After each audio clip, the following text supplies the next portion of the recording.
Bismillahirrahmanirrahim. Surat Yasin Makkiyah, tunte surat Yasin Makkiyah. Au illa qaulahu, maksudnya Makkiyah bangsa periode zaman Rasulullah tesih teng Mekah. Au illa qaulahu kecuali dawuh Allah taala wa idza qila lahum anfiqu al ayat niku. Au madaniyatun, utawa sebagian ulama darani surat Yasin bangsa napa? Madaniyah. Isnatan iku loro wa samanun lan 80 apane ayat. Jadi surat Yasin kabeh berjumlah berapa? 82 ayat.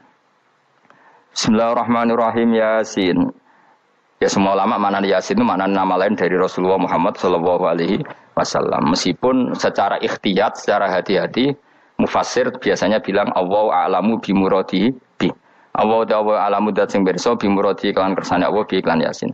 Tapi kita tahu secara ahwalul ulama, ya saya ulang lagi, kita tahu secara tradisinya ulama tetap mengatakan Yasin maknanya ya Muhammad. Buktinya terusannya apa? Innaka laminal mursalin. Innaka ke siapa coba?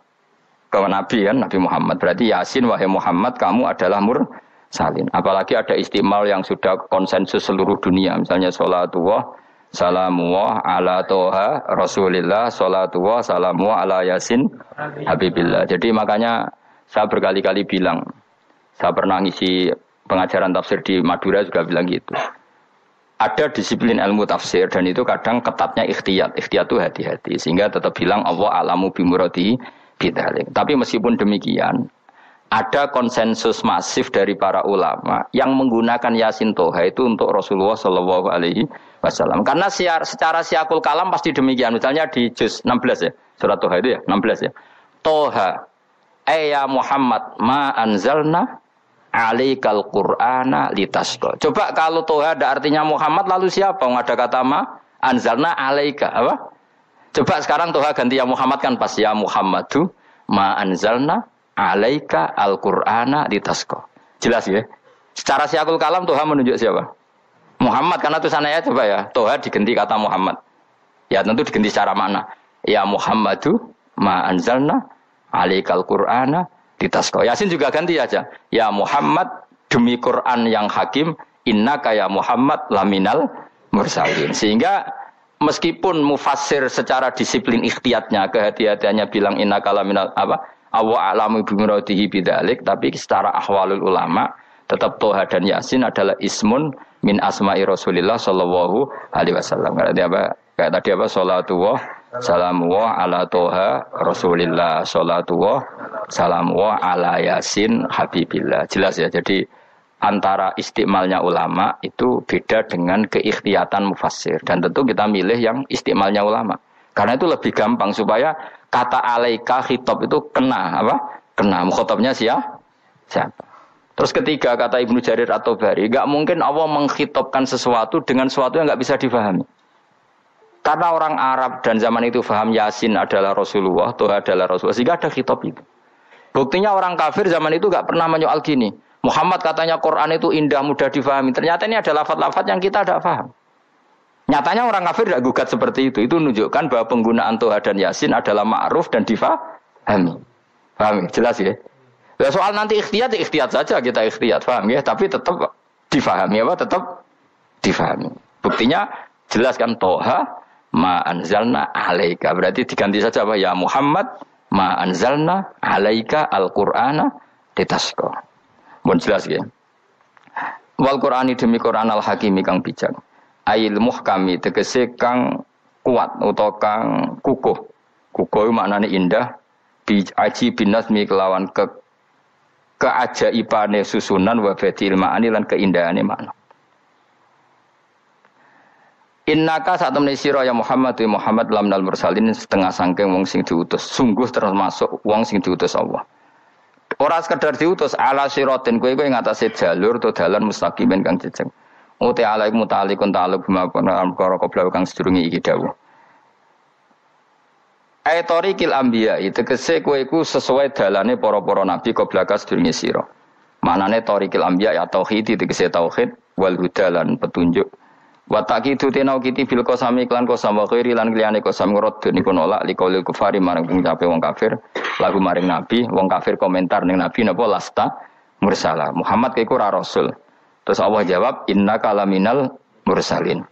Tanzilal azizi kang kowe iku dadi rasul mergo entuk turunan untuk keturunan Quran sing aziz, sing tanzilal aziz. Kang Quran iku dadi sesuatu sing diturunno Allah sing aziz. Fi mulkihi dalam kerajaane wa ar-rahimi kang welas fi khalqihi lan makhluk Allah. Utai lafat tanzil wa khabar mutada. Ya karena Imam Suyuti baca tanzilu sehingga dia nerkepnya mubtada. Tapi kira kita akan baca apa? Tanzila. Makanya saya berkali-kali ngaji itu sama guru. Imam Suyuti dia itu bacanya tanzilu, makanya dia nerkep jadi khabar. Sementara kira kita tanzila, maka kita nerkep jadi maf'ul mutlaq. Paham ya? Makanya kamu enggak usah bingung lagi kok jadi khabar padahal macane tanzila. Utawa ora bingung mergo ora paham pilihane loro tok. Ya. Jadi yang jelas Imam Suyuti itu kadung milih rofa, makanya dia nerkep khabar. Paham ya tanzilu, makanya dia nerkep apa? Khabar. Kalau kita baca kan tanzila, maka itu maf'ul mutlaq atau nyimpan kata amdahu. Ayil Quran itu kese Quran. Bi khabar mubtada'in muqaddarin. Apa sing kang aran tanzilul aziz ya Quran tentu Quran. Quran itu tujuane ditung dira supaya ngekeki peringatan sira bil Quran kauman ing kaum muta'alikun bitanzil. Maung dira kang ora dikeki peringatan sapa abahum bapak-bapak wong akeh elam yung zaru. Tegese ora dikeki peringatan sapa akeh fi zamanil fatra ing dalam zaman fatra. Ya jadi Quran itu gunanya ya membuat logika yang benar supaya orang itu menghindari kesalahan. Jadi menakut-nakuti itu kalau nggak harus tentang neraka, takut dari kesalahan, takut dari kebodohan. Kan kita juga takut kan punya pemimpin yang salah, takut punya kasus, takut kepleset. Ketakutan tidak harus dari neraka. Makanya saya berkali-kali bilang, saya sering dulu dinasihati Mbah Mun, enak ben alim, ojo sering maca tafsir, mari goblok dari Mbah Mun. Maksudnya mari goblok itu gini, mufassir itu manusia, kadang dia itu satu ayat umum, dia mendiktekan ke satu kasus, padahal kasusnya lebih umum. Makanya berkali-kali sama nani umpama ngene, contohnya ngene, karena nanti itu mengikat. Misalnya gini ya, saya ulang lagi ya. Ben gayamu kayak wong alim. Ini kan malam 23. Saya itu enggak pernah loh ngitung sengaja tadi ini malam 23 kita insyaallah nginjak juz berapa? 23. Ini insyaallah barokah sekali. Tapi rasa arep-arep Lailatul Qadar biasa wae. Ora kelas e. Wis ben sing entuk Lailatul Qadar ben wali-wali wae. Kene entuk cipratane wis napa cukup. Lah wong traweh arang-arang ya njaluk. Iya kalau kita mintanya dianggap Allah minta, kalau dianggap ngelama.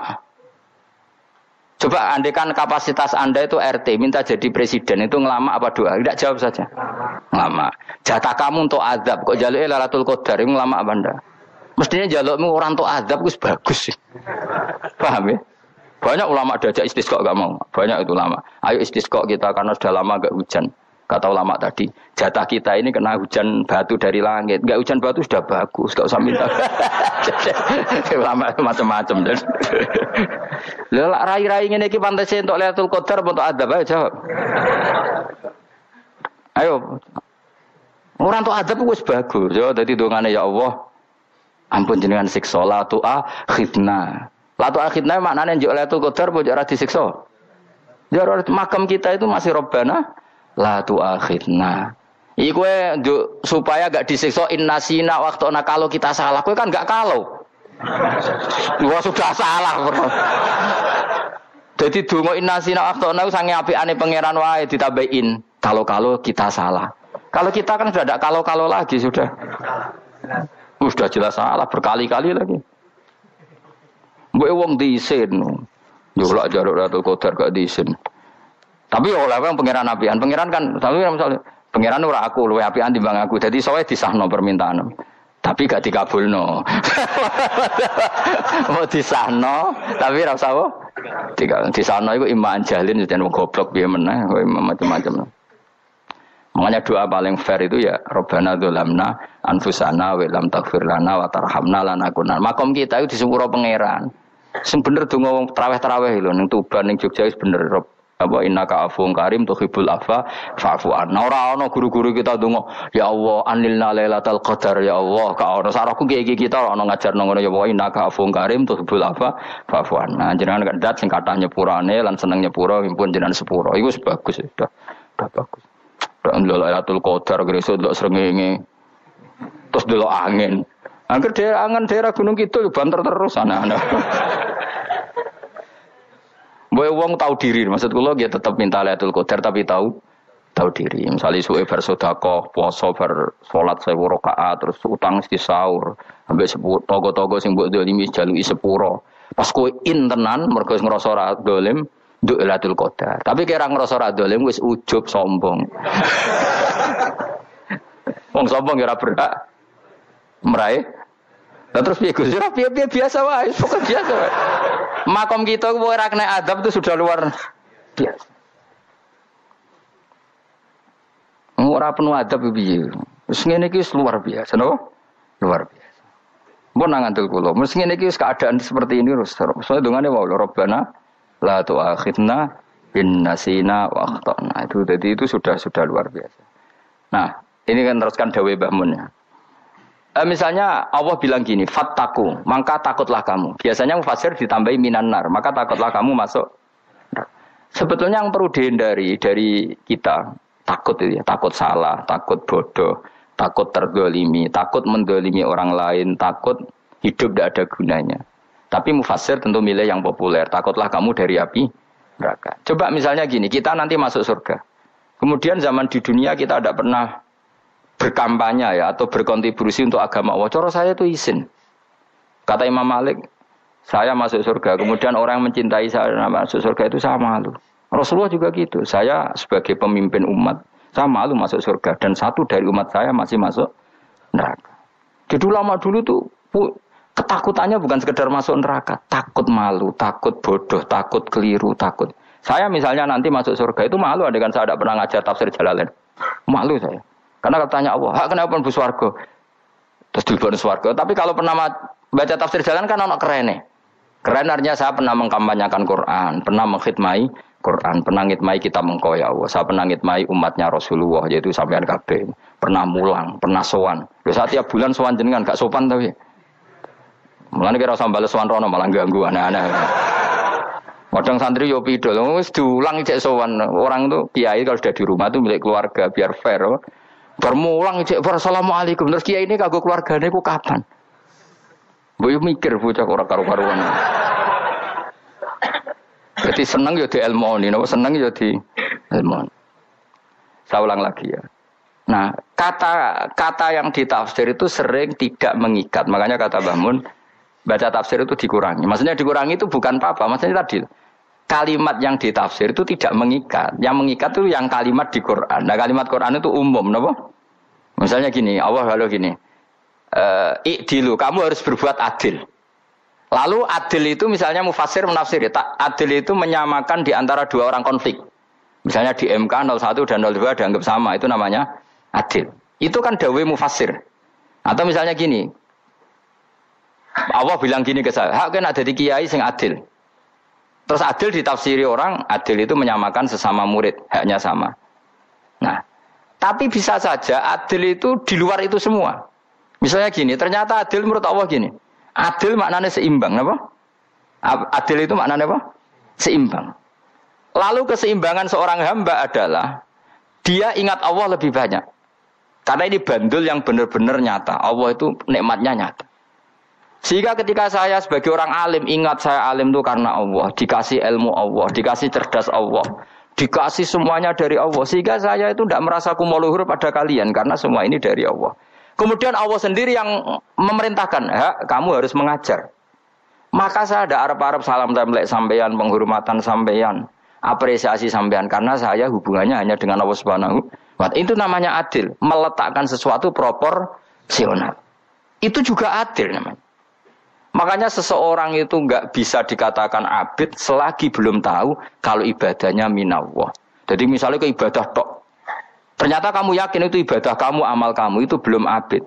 Abid hakikat adalah alhamdulillah alladzi hadana li hada wa ma kunna linahtadiya laula anda tahu. Ketika kita sujud yakin ya Allah alhamdulillah jenengan menakdir saya sujud. Saya salat alhamdulillah engkau menakdir saya salat. Sehingga minallah dulu pikiran itu semua kebesaran kemendahan hari ini minallah dulu. Baru setelah minallah kita yakin billah. Setelah billah juga yakin illallah. Misalnya gini illallah itu. Setelah saya ngajar tafsir Jalalain, kepentingan saya satu. Hamba-hambanya Allah menjadi tambah mencintai Allah. Tidak mencintai saya, enggak penting sampean mencintai saya. Makanya Imam Syafi'i tiap ngajar bilang begini. Wadittu annal khalqa ta'allamu hadal ilma wala yahmadunani. Saya senang kalau kalian belajar fikih sama saya, tapi kamu tidak usah muji saya. Jadikan fikih ini alat taqarrub kamu kepada Allah. Itu namanya minallah wa ilallah. Itu adil. Tapi adil yang dijelaskan ulama beda-beda tadi. Ada mengatakan adil adalah proporsional antara murid, antara keluarga dan murid. Meskipun kamu senang mulang, jangan merantarkan keluarga, itu tidak adil. Itu kan versi, no? Maksudnya Mbah Mun, kamu jangan terjebak versi-versi dalam tafsir. Paham ya? Karena Allah hanya ngendikan i'dilu wa aqrabu. Paham ya? Tapi kan penjelasan adil ini orang versi. Paham ya? Ada yang nulis adil adalah meskipun mimpin masyarakat ya ingat keluarga. Karena sing tukang wayo nafsiri adil adalah karena laki tidak cukup istri satu maka ayo kan yo repot kan. Tapi kalau kadung istrinya 3 atau 4, adil adalah harinya sama meskipun janda dan perawan. Jadi sing lanang gak adil adalah proporsional. Sing wis suwi dikumpuli dikurangi. Yang baru ya mungkin kabeh enggak kalau nuruti. Mungkin enggak? Ya, tapi itu kan versi, napa? Maka kata Mbak Mun itu memang saya itu merasakan, saya sebagai mufasir merasakan memang saya kan sering baca Jalalain beda dengan tafsir Munir, nanti beda dengan tafsir Qurtubi. Saya beri contoh misalnya. Dan kamu pasti salah jawab ini. Kalau kamu benar berarti ya alim tenan. Wa idza darabtum fil ardi falaysa 'alaikum junahun an taqsuru minas shalah. Orang kalau pergi itu boleh enggak ngosor salat? Enggak, jawab saja. Boleh kan? Ngosor salat itu apa? Misalnya salat asar 4 jadi berapa? 2. Kalau isya jadi 2. Kalau subuh? Enggak, sudah maju lah. Maghrib? Enggak, kan yang bisa dikosor hanya berapa? Yang rubaiyah, yang apa? Berarti kamu yakin antak suruh minas shalah artinya 4 jadi 2, yakin? Enggak, jawab saja. Yakin. Nah itu termasuk orang pinter ya. Berarti ilmu lagi sak trip. Ya? Sebetulnya kata Imam Qurtubi enggak. Ayat itu kan hanya bilang gini, kalau kamu bepergian maka kamu boleh menyendak sholat. Qasru itu memotong. Dari aturan yang dulu 4 menjadi 2. Sebetulnya ada hanya itu tok. Aturan tidak boleh membawa najis menjadi boleh. Aturan harus tumakninah menjadi tidak harus tumakninah. Misalnya kamu sholat dalam keadaan perang, wajib tumakninah apa boleh sambil lari-lari? Boleh sambil lari-lari. Boleh gak ketika perang kamu sholat sambil menghadap tidak ke kiblat? Boleh. Makanya antak suruh minas sholat maknanya apa? Jika kamu pergi, maka dalam konteks itu kan perang ya. Ayat itu memang konteksnya perang. In khiftum ayyaftinakumul ladzina kafar. Jika kamu dalam keadaan perang, maka boleh memangkas apa yang pernah wajib dalam aturan sholat. Paham ya? 4 menjadi 2. Keharusan menghadap kiblat menjadi tidak wajib. Membawa najis sholat sah enggak? Enggak kan? Tapi kalau dalam perang, kemudian pedang kamu ada najisnya, boleh dibawa enggak? Boleh. Jadi maknanya taksuru, a'ammu min ayakuna qasra sholat, wa a'ammu min ayakuna wajibati sholat yang sekarang enggak wajib. Semua itu namanya juga meringkas kewajiban. Berarti nak mana nih, jika kamu dalam keadaan perang, maka boleh memangkas sesuatu yang dulu wajib menjadi tidak wajib, yang dulu haram menjadi boleh. Tapi mufassir menyontohkan qasru sholat hanya 4 menjadi 2. Dong ya? Oh ya, nangke alim ngono tenan wis doktor tafsir sah. Engko tak iku sudah dhewe. Tapi ora perlu orang lain ngakui. Jadi itu contoh kecil. Jadi mufassir karena kebetulan dia tahunya hanya qasru sholat itu 4 jadi 2, dia itu. Padahal di tafsir lain diterangkan qasru itu artinya menyingkat atau mencendak atau memangkas. Dulu wajibnya sholat itu gak boleh bawa sesuatu yang najis. Tapi kalau sholat dalam keadaan perang dan pedang kamu ada darahnya, boleh gak dibawa? Boleh, bahkan Allah menyuruh dibawa. Dan boleh gak madhep kiblat. Fa in khiftum farijalan auruk banataki faida amintum fadhkurullaha kama allamakum. Ketika keadaan aman baru sholat sesuai standar. Nah berarti kan ada qasru sholat, ada pemangkasan aturan sholat. Kayak misalnya begini, dalam keadaan normal boleh nggak kamu motong pohon pisangnya tetangga tanpa izin? Nggak boleh kan?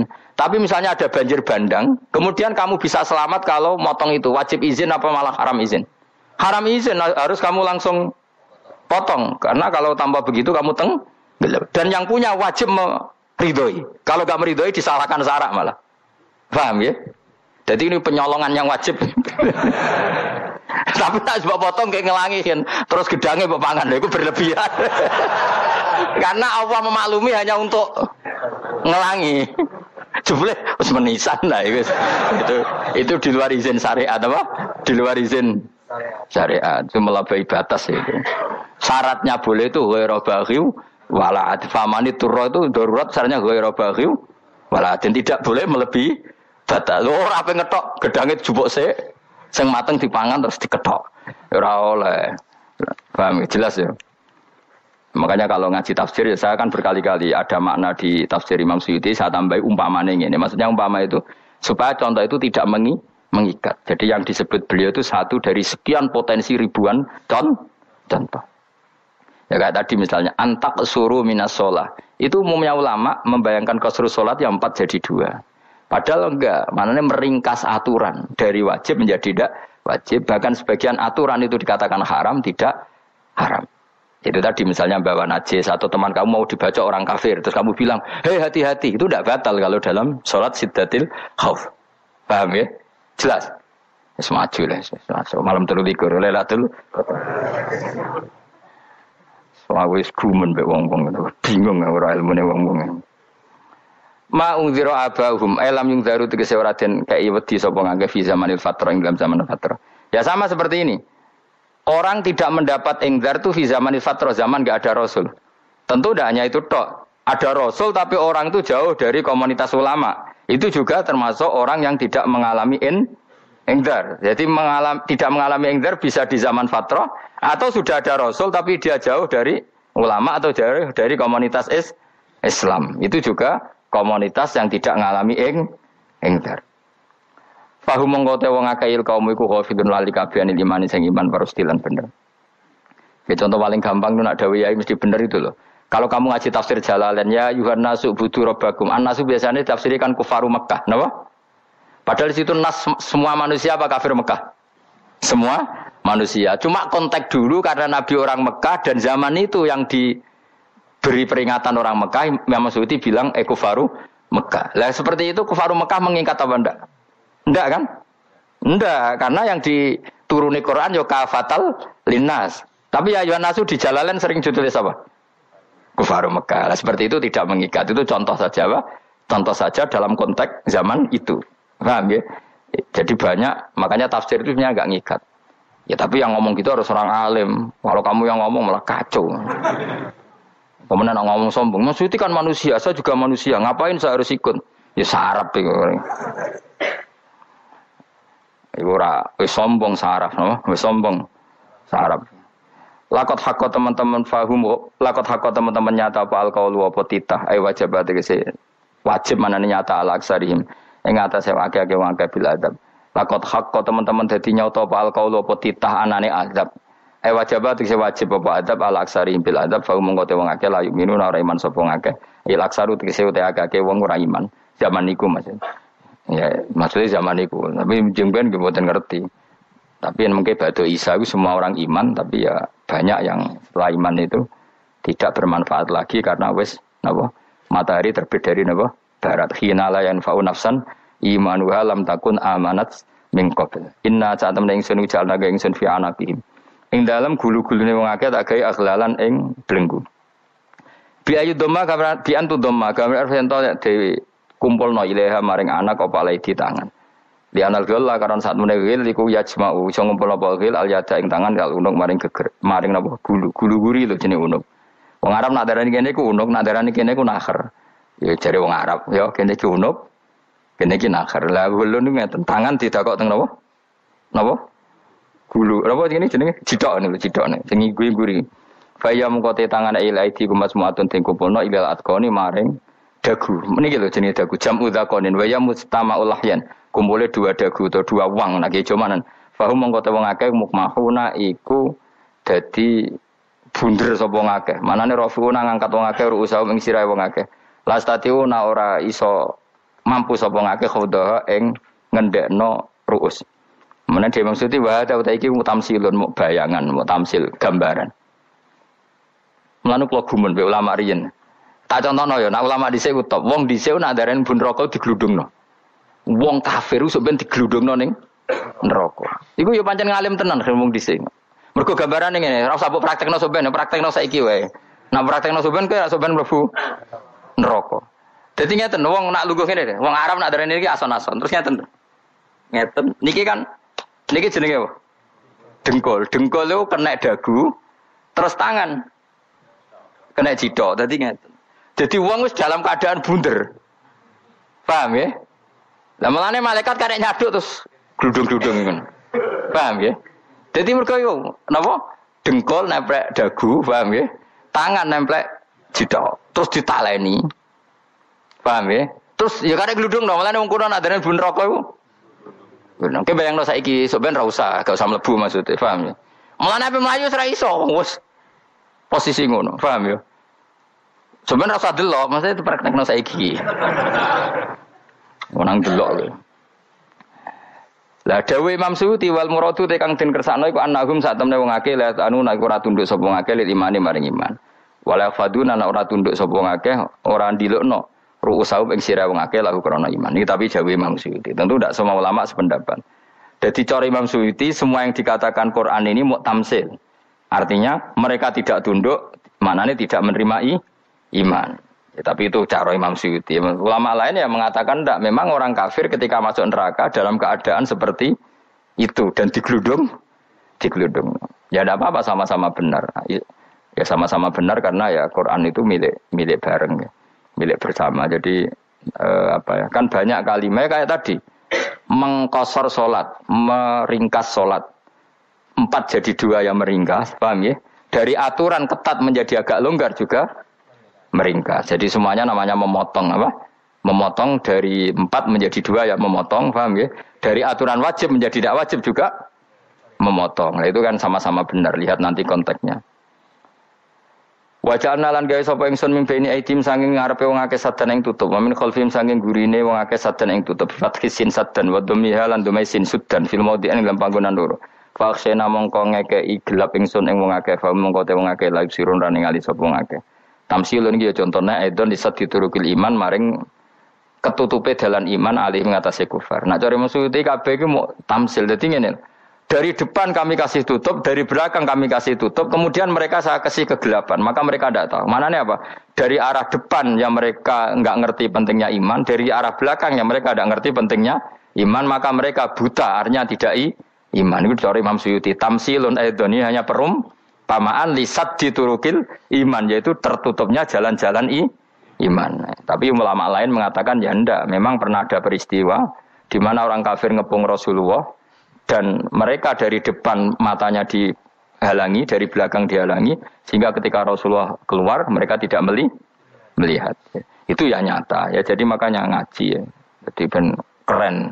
Oh ini ada sekian tafsir, terus gue ngomong kan kayak wong alim keren. Nah tak kata siapa? Ono rekamane. Tapi yang ora kaji dhewe. Nah tak kata siapa?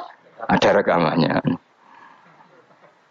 Lah anak aku takut ada kata siapa Gus tak dudono kitabe. Lah anak gue dudono rekaman. Iku apik zaman akhir wis maju. Sokoke sing rido kan. Enak kok Kang jadi orang alim enak. Nanti itu jadi orang alim ya rugi. Tadi nanti kan gitu. Syabdul Qadir masuk surga. Entah ini gelombang kedua dan para penggemarnya. Jadi akhirnya sing alim tenan yang mlebu swarga, sing kedua apa? Dan para penggemarnya. Iku ora usah alim Kang, cukup penggemar. Jadi aku sebenarnya rugi kan. Gus Pak masuk swarga kedua dan para penggemar. Waduh. Terus jebule padha ae. Iku saking rahmane Allah. Kenapa? Kan masyhur itu hadis itu. Rasulullah itu ada sahabat nangis, enggak bisa tidur nangis. Berhari-hari enggak bisa tidur nangis. Hanya karena ingin punya satu pertanyaan. Lama-lama ketemu Nabi, ya Rasulullah saya sudah berhari-hari enggak bisa tidur, ingin menanyakan ini tapi tidak berani. Coba kamu tanya saja. Ya Rasulullah, saya ini kalau mati, engkau kan suatu saat dipanggil Allah, saya tidak ketemu engkau.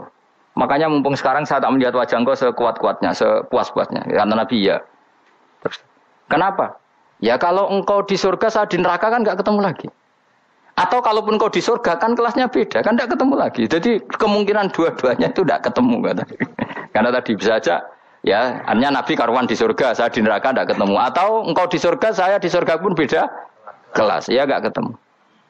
Terus kata Nabi, enggak begitu aturan mainnya. Almaru ma'aman ahabba. Orang itu sesuai yang dia orang bersama orang yang dicintai. Jadi ya saya harus ikhlas kalau kamu saingi nanti. Ya takdir no. Takdir. Wasawana ni padha uga ali ngatasi wong akeh angger tau te ngekek peringatan sira gumeng wong akeh tahqiqil hamzatain angger ta. Wa ibdali saniyati alifan angger ta humata sili ala nasil hamzah wa itu khali alifan wa ban alif binal musahalan daran dan hamzah sing ditasil wa ukhra lan ya wa tarqilan tinggal itu khol. Am lam tungzirhum wong ra wis bakat kafir mbok elingno cek ra mbok elingno tetep la yu'minun ora gelem iman. Lah sing iman iku sapa inama tungziru mestine ngelingno sira. Maksude yanfa'u tegese manfaat apa ing daruka peringatan sira. Peringatanmu manfaat man ing wong ittaba kang anut sapa man adzikra ing Qur'anil Qur'an tegese Qur'an. Wa khasyialan wedi sapa man Ar-Rahman ing Allah Rahman bil ghaibi padahal ora roh pangeran. Ya khofa tegese wedi sapa wong ing Allah toh walam yara ora ningali sapa wong ing Allah. Nane bil ghaibi itu apa? Takut Allah dalam keadaan toh dia tidak melihat Allah langsung. Mergo tak tafsiri bil ghaibi barang gaib. Barang gaib ning Indonesia terjemahannya hantu. Melihat alam gaib itu maknanya apa dalam bahasa Indonesia? Hantu. Mulane bil ghaibi rata terjemah apa? Piye namane ni wa khasyalan di sapa wong Ar-Rahman ing wasi Rahman bil ghaibi padahal dene ra roh langsung. Ya ora usah diterjemah ya. Terjemah dadi apa? Barang gaib malah repot. Fa basiru monggo ngekeki berita gembira sira ing man bimaghfiratin kelawan pengempuranan wa ajrin dan ganjaran karimin kang terhormat. Orang yang seperti itu yang ngikuti Quran dan takut Allah itu layak mendapat maghfirah wa ajrin karim wa ta'ala juru karim wal jannatu swarga. Inna satamna ingsun wa nahnu ya ingsun iku nuhyi uripna ingsun almauta ing wong sing mati libasi krana pas. Wa naktubulan nulis ingsun fil lauhil mahfuz ma ing apa wae kodamu kang nglakoni sapa ngake fi hayatihim. Di lauh mahfuz apa yang pernah kamu lakukan ditulis min khairin kaapian wasari dan kaelean liujazau supaya diwales sapa ngake alih ing atase iki. Wa atharahum lan yo tak tulis bekas-bekas kelakuanem. Matek se perkara ustuna kang digawe sunah apa bima badam sak usah ngake. Jadi perilaku kamu ditulis, setelah kamu mati masih ditulis, yaitu bekas-bekas sunnah kamu yang pernah kamu lakukan. Jadi misalnya kok penemu judi, selama ada orang judi ya kamu dapat, paham ya? Paham ya? Loro gak ya? Makanya ulama ngendikan dulu tubalil amwat, tubaliman mata wa matat ma'ahu dunubuh. Bejo wong mati, kemudian dosa-dosanya melok mati pisan. Mana ini dia mati dalam keadaan tidak pernah melahirkan sunnah keburukan, paham ya? Tapi bejo wong sing mati, kemudian dia meninggalkan sunnah kebaikan yang diikuti terus. Kok sampean ini lo bener? Gak paham jalan lah, nggo jalan ngatur ngaji. Sehingga sebenarnya anak gak paham lah ya gowo. Lho kok gowo jalan dong? Dhisik bapak ra paham lah ya gowo. Itu sudah bagus. Apa? Bagus. Berarti pokoknya anut anak ya anut. Wah, pokoknya keren, pokoknya keren sampean keren. Jadi nanti sampean anak tuku jalan takoki, Pak. Kok tuku jalan dhisik bapak aku ning lemari iki ono jalan. Lah tapi dhisik bapak paham yo ora paham padha. Wis stop, stop. Jelas ya itu anak tubuh mangkodamu wa atharoh. Makanya sisa-sisa amal kita, bekas-bekas amal kita semuanya adalah ditulis sampai Allah Subhanahu wa taala. Mulane kula kepengin jenengan nate syukuran, pisan-pisan nate syukuran pertama anak kita bisa sholat. Guling-gilingan banyak orang syukuran perkara ulang tahun. Kenapa pertama anak kita bisa sholat kita tidak pernah apa? Syukuran. Padahal sholat itu yang menjadi identitas anak kita, kehambaannya ila yaumil kiamah. Boyo orang itu gitu. Sehingga nanti anak kita tuh senang sekali. Itu saya itu kalau agak marah, itu anak saya yang paling kecil, baru umur 6 tahun. Itu tahu-tahu bilangin, Pak saya sudah sholat. Karena dia tahu, saya itu paling terhibur kalau ada berita sudah sholat. Jadi itu penting supaya orang itu tahu orientasinya bapak itu sholat. Jadi jangan sampai terus anak kita kalau ulang tahun syukuran, tapi pas sholat kita dingin-dingin saja. Lama-lama anak kita berperasaan sholat itu tidak penting. Buktinya apresiasi bapak biasa saja. Itu contoh kecil. Sehingga nanti tertanam, anak kamu tertanam, nanti cucu kamu tertanam. Jadi itu namanya asar apa? Asar. Jadi harus seperti itu. Jadi ya itu namanya asar. Makanya Nabi Ibrahim nggak berani minta uang sama Allah. Minta rezeki gak berani. Tapi kalau dia menyebut sholat dulu baru berani. Rabbana liyuqimus sholat faj'al afidatam minan nas tahwi ilaihim warzuqhum, kata Ibrahim. Supaya mereka kuat sholat ya Allah. Enggak apa-apa kamu kasih makan. Supaya kuat sholat. Karena kalau Nabi Ibrahim hanya berdoa, ya Allah kasih mereka makan. Nah di gozino, gue demenan, gue judi. Nabi Ibrahim melok dosa. Makanya dimulai Rabbana liyuqimus sholat. Supaya mereka kuat sholat ya Allah. Enggak apa-apa mereka kasih makan. Tadi supaya ini sholat jadi pokok. Kenapa kita makan? Supaya kuat sholat. Andai kan Ibrahim hanya berdoa supaya kasih makan mereka. Kemudian kekuatan itu dipakai maksiat. Ibrahim kan ikut dosa. Itu sirinya kenapa doanya Robbana liyuqimus sholat. Ya. Jadi kata liyuqimus sholat didahulukan. Apa? Supaya mereka kuat sholat. Maka kasihlah makan, kasihlah rezeki. Jadi supaya sholat jadi pusat orientasi. Itu harus dilatih. Ya tentu kamu ngelatihnya sidik-sidik. Wong anake sapa kan gitu, tapi ini kan cerita aja. Maksudnya orangnya biasa wae, Maksudnya iku mau cerita. Kowe gelo ya monggo. Terus mutung ra ngaji ya monggo, gampang. Kowe ra ngaji, aku golek murid kaya kowe gampang. Kowe golek guru kaya aku kangelan. Ya maksudnya sing gelem ngalah teko ini kan. Oh, liyane larang kang nyewane. Wa asarahum lan bekas-bekasnya mereka. Makanya ketika Ahmad bin Hanbal itu ahli hadis karena selagi riwayatnya dia dipakai orang tahu Rasulullah itu karena ahli hadis. Bener sing paling hebat tentu qala Rasulullah. Tapi apa artinya qala Rasulullah kalau enggak diriwayatkan dari ulama sampai kita. Tapi apa artinya sampai kita nek gak ono sing ngalahi maca ngene iki. Mburohno maca ngene. Paham nggih? Ayo jajal ketu kitab Musnad Ahmad. Nek ora roh gubedi larang ngono to. Mergo ora ono sing maca ora roh isine, paling kenangane apa? Gudi larang. Tapi baru kayak nasi mojo kemudian bisa ini juga asar. Sebenarnya kau oleh niru, aku mati ngorek jalan. Oleh niru. Tapi ojo niru sesate. Ngonang jadi rakaru-karuan. Jadi Imam Suyuti loh. Tafsirku udah di ngono. Ojo dirusak kabeh. Wa atharahum mastun nabihi ba'dahu. Bahwa kalau suwun dilatih, kalau anak-anak sampean mulai bisa sholat, tunjukkan kalau anda senang lewat syukuran atau lewat apa. Ya harus besar-besaran. Tunjukkan kalau kamu mengapresiasi secara senang. Karena itu identitas kita. Apa identitas kita? Wa kula sa'enan ing saben-saben perkara. Nasobahu bi fi'lin fasir utawa nasbuhu. Nasbuhu ta nasabe lafat kula sa'en bi fi'lin lan fi'il yufasir. Nasbuhu ta nasabe lafat kula sa'en bi fi'lin lan fi'il yufasiru kang nafsiri ing fi'il apa dawuh ahsainahu. Ahsaina kula sa'en ahsai. Nah berarti namane wa kula sa'en lan ngitung ing saben-saben perkara. Wa kula sa'en lan ingsun ngitung ing saben-saben perkara. Maknane ahsaina tegese ngitung ingsun ing sa. Dobat nau tegese ngitung ingsun ing sa fi imamin ing dalam catatan utawa ing dalam kitab induk. Imam ku maknane kitab induk mubinin kang jelas. Kitab tegese kitab bayin kang jelas. Wa al kitabul bayin iku Allahul mahfuz lah mahfuz. Subhanallah wa bihamdihi adada khalqihi wa ridha nafsi wa zinata arsyihi midada kalimati. Subhanallah wa bihamdihi adada khalqihi wa ridha nafsihi wa zinata arsyihi midada kalimati. Subhanallah wa bihamdihi adada khalqihi wa ridha nafsihi wa zinata arsyihi midada kalimati. Subhanallah wa bihamdihi adada khalqihi wa ridha nafsihi wa zinata arsyihi midada kalimati. Subhanallah wa bihamdihi adada khalqihi wa ridha nafsihi wa zinata arsyihi midada kalimati. Subhanallah wa bihamdihi adada khalqihi wa ridha nafsihi wa zinata arsyihi midada kalimati. Subhanallah wa bihamdihi adada khalqihi wa ridha nafsihi wa zinata arsyihi midada kalimati.